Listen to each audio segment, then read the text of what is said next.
Welcome back. Now you can access your Canva account through your mobile device.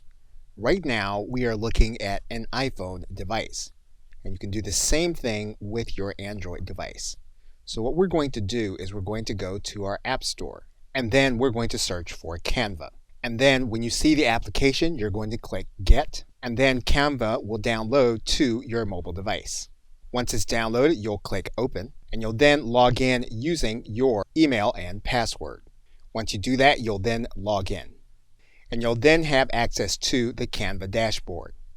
On the right-hand side menu, you'll be able to click the three dots, and you'll be able to create a custom-sized design. To create a new design, you'll click the plus button on the left-hand side, where you can choose the format. In order to see your existing designs, you'll click the right-hand side, and you'll be able to see them in this panel. Once you're in this panel, you'll be able to access the gear. That'll give you access to the upgrade, managing your team, and then the help section. And if you have a team, you'll then be able to access the stream by clicking the top link.